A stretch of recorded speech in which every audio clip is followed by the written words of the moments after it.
Welcome to another episode of Issues and Insights. I'm Bryce Shoemate from Hardin County Government, and today we're going to talk about different things that are going on at Hardin County's public library all through the summer. And so as we go along the show, there's going to be three different guests with me today talking about different things that are going on at the library this summer. And so we're going to start out with Rebecca Akers. Rebecca, welcome to our show today. Thank you so much. Thanks for having me. I know that you are going to talk today about the adult reading program this summer, correct? Yes. Tell us a little bit about the purpose or the intent behind this program. Sure. Well, with the adult, everyone thinks of children in terms of summer reading program, but with the adult summer reading program, really kind of hoping to develop increased interest in reading and also library use, both among patrons who maybe haven't had as much time to devote to reading and maybe for whom even visiting the library hasn't been a regular aspect of their lives, and among those patrons who are avid readers. And so it's kind of designed so that there's something for everyone. Plus, everybody's been kind of cooped up for over a year now, and so it's a way for them to get out and come visit what you all have. Yeah, right, exactly. One of the things that people are wondering, is this target audience that you're trying to reach, the age group with this program that you're trying to reach. Sure. Well, some of our participants are lifelong readers who look forward to the program every year. Others are perhaps new to the community who are just looking to be involved and find a way to be, to be engaged. A good portion of our participants each summer tend to be people who are off during the summer and have more time to devote to activities than they would during the school year, and so it's a great time to offer special programming for adults. And you might catch parents who are already coming to the library, bringing their children.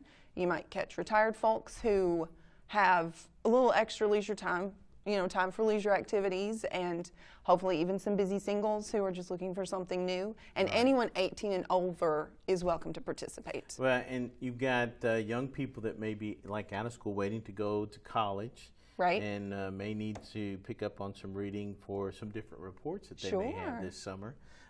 Plus, my dad, who loves to read, senior citizen, and keeps their mind active. And, a lot of people don't realize we exercise our bodies. You need to exercise your mind. Yes, absolutely. How can a summer reading program appeal to some of these adults that are so busy all the time? Right. Well, oftentimes adults look forward to summer just as much as kids do. And even though they might not have some don't. Some don't. I certainly don't look forward to the heat of the summer. But even though they might not get 2 months off in terms of responsibilities, they still kind of view summer as a time to relax or take vacations or catch up on reading. And so that makes it a good opportunity to take advantage of that. And again, they might already be coming to the library with their kids, so you kind of get that population. And so it's not a thing where there's a particular amount of time involved. They can choose to be involved as little or as much as they want. There are all kinds of challenges within the summer reading program for adults. Not all of them even are reading challenges. There are other things. And so it's not like a huge time commitment. It's just you pick and choose exactly what you want to do. So you brought up a good point, and Renee told me not to be mean to you all today. Start out. So Renee, I'm not being mean, but I do have a question here. You brought up a good point. There may be some challenges. So if some people come in and say, hey, I really want to read this book, but I'm a little bit challenged on being able to read some of it. Do you all suggest any programs or help them out if they say, I really want to read, but I just haven't had time to learn all the things that I'd like to know about reading? Okay, well, for one thing, one of our fantastic resources for all manner of, tutorials and whatever issues you might have with learning are our databases, and one specific one is called Learning Express database, and they're all manner of educational resources both for children, for educators, for adults, in terms of, again, reading, math, writing, basic skills, all the way up to in-depth tutorials on computer programs. So there are a lot of resources that we can offer in that way. And you know, if they're calling in and they're interested in that and they're like, well, I don't know how to even get onto that, well, they can come into the library and we can show them how to access those programs that Awesome. Awesome. I didn't even know about that. And see, Renee lives in my neighborhood, so I don't want her coming to my house and egging my house or something because I've done something wrong here. You know, we touched a little bit about this, but people that have been homebound for the last year and may still feel a little uncomfortable going into public more than they have to, how can they be involved in this summer reading program? Okay. The vast majority of the tasks associated with the Adult Summer Reading Program can actually be completed utilizing online resources. We do, although the library has been open for a good while now, we do recognize that a lot of our patrons are still hesitant to be out and about more than they have to. Right. And so we provide a full online catalog of digital resources, ebooks, audiobooks, videos even, which can be downloaded to your phone, your tablet, your computer, and if you need help getting that set up, we can help with that. Do you have the site that they can go to that we can put up on the screen so people would know Oh yeah, absolutely. where to go? Our library website is simply HCPL for Hardin County Public Library .info. And they can go there and click on, you know, whatever it is they're looking for. Also, for some people who might be in, you know, technology is not necessarily, they need some help with that, they can always just call or email. My email should show up as well. And the phone number there at the library? 270-769-6337. So folks, we'll put up that link on the for the website for you all at the bottom of the screen, and also the phone number that you can call if you're like my parents who do not have real good computer skills. May have to walk them through that, and that's okay too, because you all are, I find out that you all are very patient when it comes to those kind of things. So. Sure, absolutely. Rebecca, what else? Is there something else? Because we're about to run out of time. About to run out of time, yeah, okay. So. Well, let me just say another couple things about homebound or not wanting to come to the library. We are still providing curbside service. You can just call from the curb, we'll bring your things out. Interlibrary loans, if there's something you want that we don't have, we can request that from another library. And for the Adult Summer Reading Program, there will be the sheets for it that include all of your tasks that are available in the library, and also everything that's available in the library for this program is available online via the website or Facebook. So you don't even have to actually step into the library to download that and Awesome. get involved. Awesome. Rebecca Akers, thank you for letting us know what's going on this summer with our adult reading program. And stay tuned. We'll be right back. Hey, we're back with Adele Malone, and Adele is our young adult librarian at Hardin County Library. Adele, welcome to our show today. Hey, it's good to be here. Hey, I understand that you're doing a lot of the children and teen summer reading program. Why is that so important? Okay, so summer reading program is important because so basically children that if they don't read for those 2 months, they lose 2 months worth of literacy skills. Whereas children who do read over the summer, they can gain a whole month of literacy. And that continues for like their whole life. Like you can't lose it and then gain it back. It's called summer slide. Also, reading in general is important for reading comprehension and on like a wide variety of subjects like math, history, English, not just reading. Okay. So even not just reading, but working crossword puzzles, doing some things where you're reading about maybe some problems that would be fun for young people to read, correct? Yeah.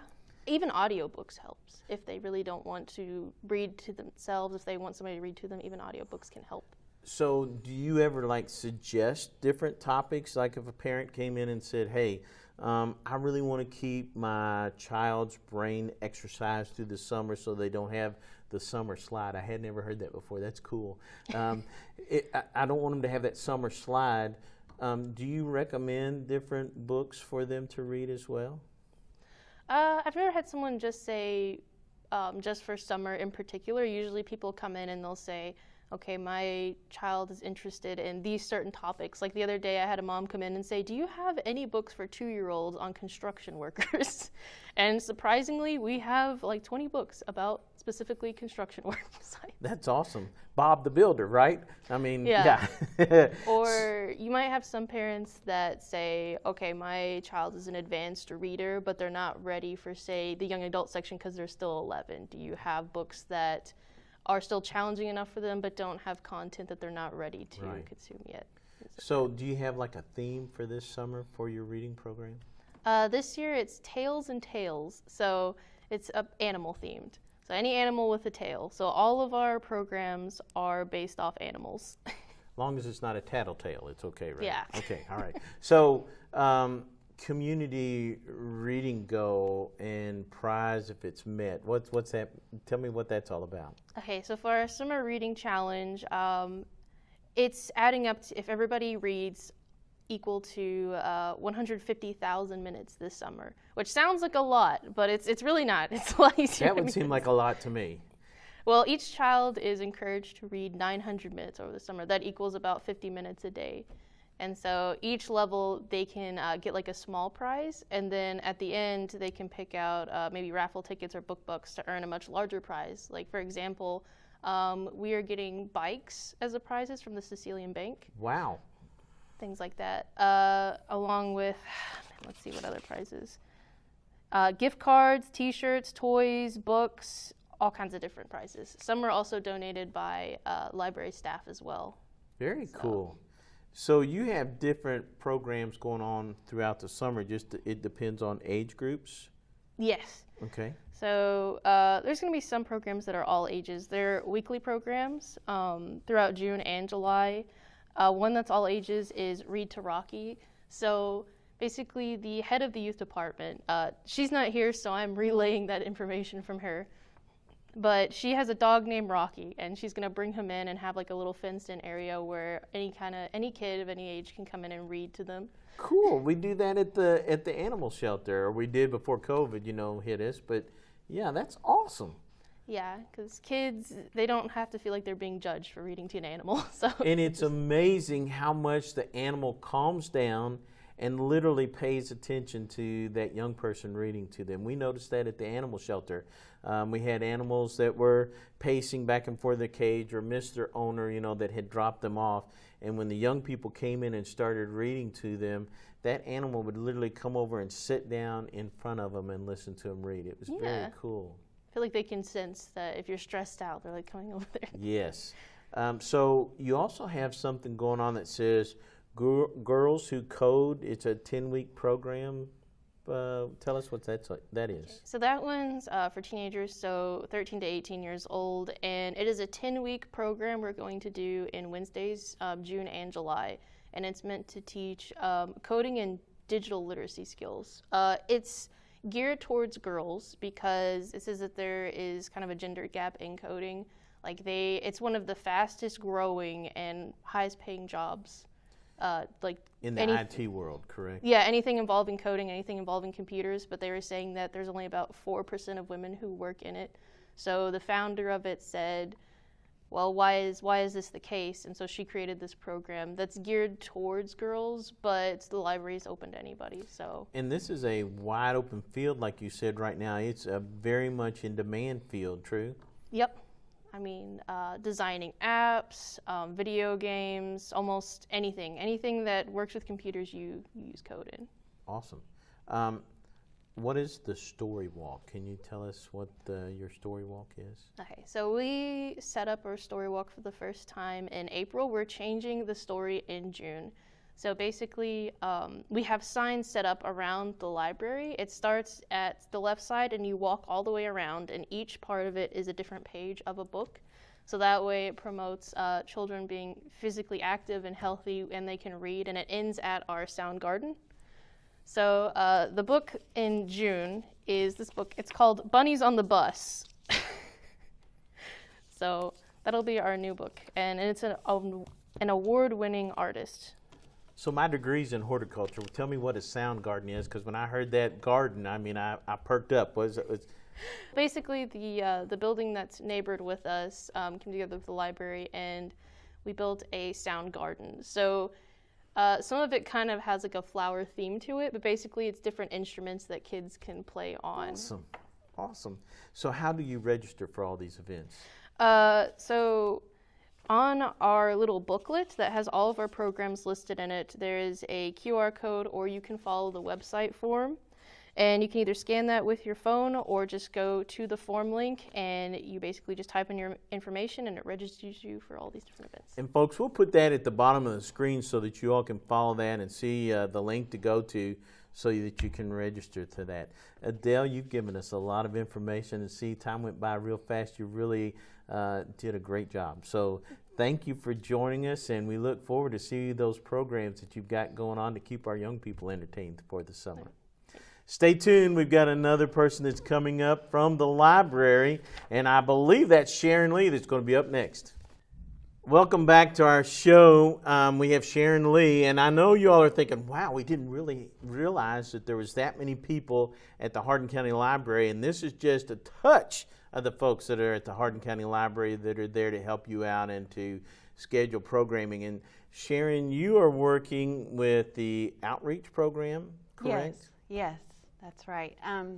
The outreach department has a mission, and it is to bring the library to the community, especially to people who can't actually come to the brick and mortar building. So I drive the outreach van. I'm the outreach librarian. My colleague Todd Hayden, he drives the bookmobile. And together we kind of just split up and go all over the county. We go to adult facilities, child care centers, schools, and we also bring materials to homebound That's what I was getting ready to ask you, patrons. if people were homebound. Yes, so we try to give them access to library services and programming that they might not otherwise get. So. Awesome. I didn't realize you all were doing that. We were talking off camera before the show began, or before our segment of the show began, and I was talking about how in the 60s, as a little boy in Vine Grove, we looked forward to the bookmobile coming to our town and parking in the city parking lot, and us getting to go up in it. We thought that was the coolest thing, to be able to go in the back of a van and be able to pick out what book we wanted to read. Yes, so we have a newer bookmobile now, and we're well, we're talking about the 60s. Yeah. So I hope that was it. You got a newer one. So of course things have changed this last year with COVID, but prior to COVID we were able to make community stops as well as go to facilities and individual So is that coming addresses. back this summer then? Well, not exactly. We're doing a different version of it, which so when COVID happened, we completely shut down. We had to get creative about how we were going to provide services to our patrons. So we came up with some online programming at first, but as we started to open back up, we wanted to focus on actually getting library materials back into our patrons' hands. And so for our homebound patrons, some of them were actually getting on the bookmobile before, but that stopped because of COVID, because of social distancing. Right. And so some of them are independent and they want to choose their own materials, so they were able to go online. They still do that. They go online, but they can't get to the library, so we bring them their materials that they choose.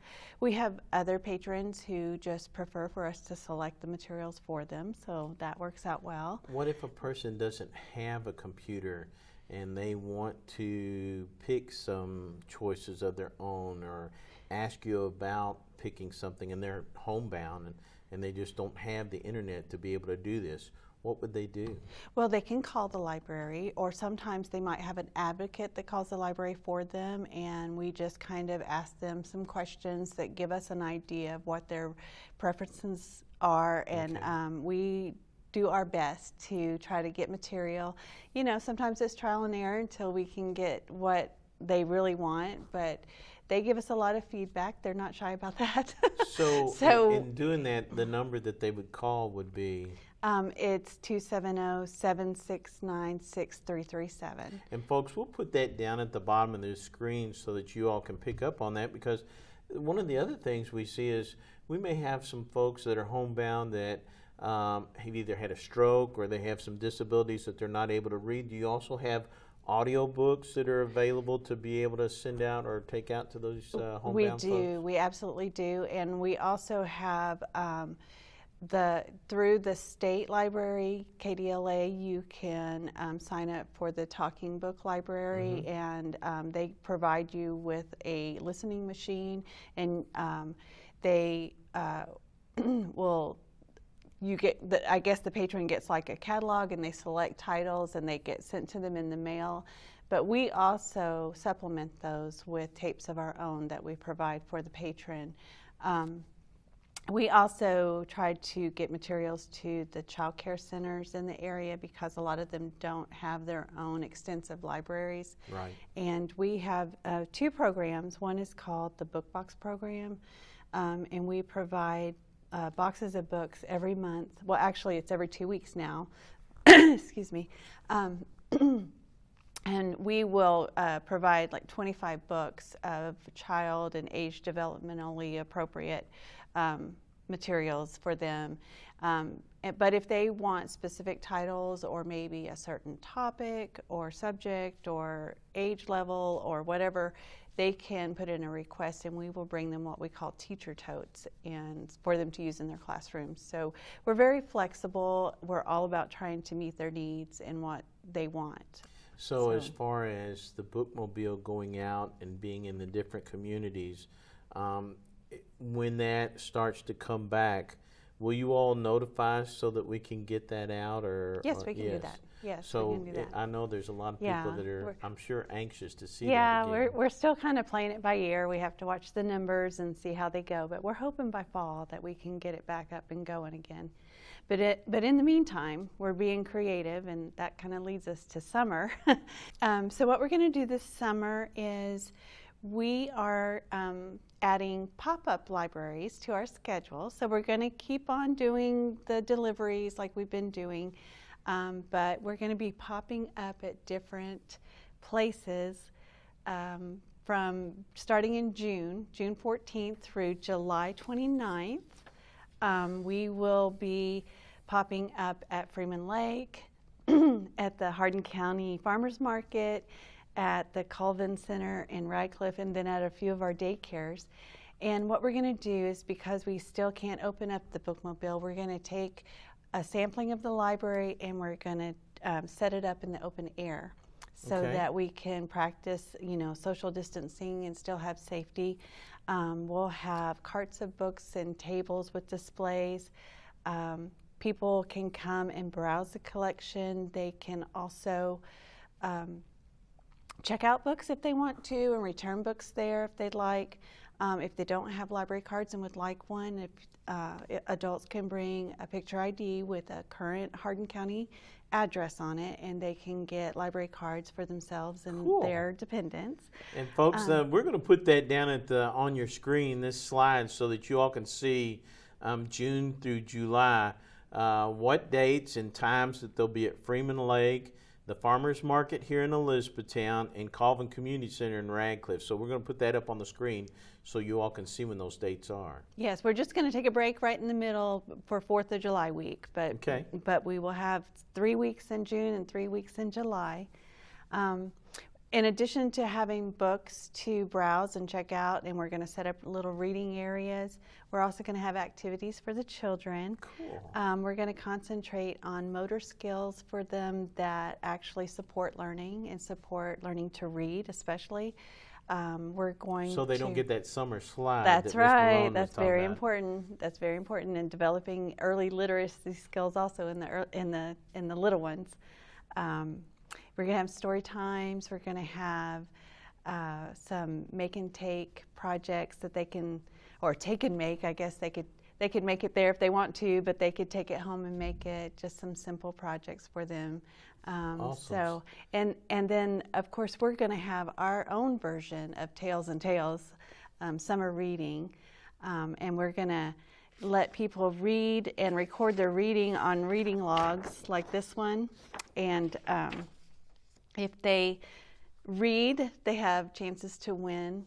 Those prizes that Ms. Malone was talking about. Yes. Well, actually, we have We have a sponsor in Chris Bauer from State Farm. He gave us a generous donation to the outreach department, and so we've got some gift cards that we're ready to hand out to people who are ready to read. Awesome. Well, So- Sharon, thank you for being on. And you were worried you wouldn't have enough content to take up our time spot, but you did a great job on that and took up our spot. So, folks, come out and visit the Hardin County Library. Come out and visit the PopUp Libraries. Come out and help your young people to keep from that summer slide. Yes, very and Sharon, we important. thank you all for coming on our show today with issues and insights. So. Well, thank you. It's been my pleasure. Thank you. I'm Bryce Shoemate from Hardin County Government. Remember, stay tuned as we provide you more information here on Hardin County Education and Community TV. And watch out, summer is in full swing. The kids are out of school. Pay attention as you go through the neighborhoods and watch for the young people playing in the yards and riding their bicycles. Be extra careful as you're out. Enjoy the great old summertime. Hey, we've got a special event going on here in Elizabethtown next week, and so Matt Deneen from Greenspace is here. Matt, we've got a great event going on at Emerald Cathedral. That's correct. It's the second concert in the Greenspace Community Concert Series at our brand new Emerald Cathedral Amphitheater. It's out there on the trail along the Freeman Lake Trail. And it backs up right behind the Presbyterian Church there on Pearl Orchard. Correct. You can visit by parking at the First Presbyterian Church there off of Pearl Orchard Road, or you can also park at Grace Heartland. That both churches have been gracious enough to allow parking during our concerts. Now, Matt, I know that road is well-traveled. Will there be people out there to help people get across the road? Absolutely. We always have someone out there, and it's the best place to park is at the Presbyterian Church, but if you do have to cross the street there, we will have somebody there. Yeah, because I think with the Bluegrass event, it'll be really crowded. So We hope I so. think that you'll have to have some folks park over at Grace Heartland. Ticket cost is $10 per ticket, and it is on June 5th, and it runs from 6 to 9 p.m., and it's the second concert. Now, we do have a third concert coming August the 14th, 6 to 9 p.m., and that will include a blues and country artist, Mudbone and the Thunder Bayou Band. They have a lot of horns and guitars, and a local band, the Van Winkle and the Spirits, will open for them. tickets. Where can we get tickets for the You can get event tickets at on- greenspaceky.com at our website, but if you can't get to the website, we always will sell tickets at the gate. So Okay. come on in, you can buy the tickets. And again, we've got two great bluegrass bands next week. Awesome. We have the Dixie Flyers, and they're members of the Breckenridge Bluegrass Festival Know 'em Association. very well, absolutely. That's right. And the headliners are the Porch Possums out of Louisville, and they are really something else. So Awesome. Yeah. And that starts at what time on June the 5th? gates open at 5, and you can the concert starts at 6. Okay. Come on out. For more information, go to greenspace.com. And you do have some sponsors for this. That is correct. We want to thank UPS. We also want to thank State Farm and Altec right here in town. So thank you for those folks. And the city of Elizabethtown. Oh, you'd never forget that. The city Absolutely. of Elizabethtown, they've been very gracious to us, so we want to thank them as well. Come on out, June the 5th, Bluegrass Concert. All you fans and all you folks that pick here locally, come on out. Will be June the 5th, 6 p.m., out behind the Presbyterian Church off of Pearl Orchard Road, or you can park at Grace Heartland, $10 a ticket. Matt, thanks for putting all this together. We want to thank you, always being friendly to Greenspace and our community. We love it. We Great love job. it. Come on out, listen to some great picking, guys.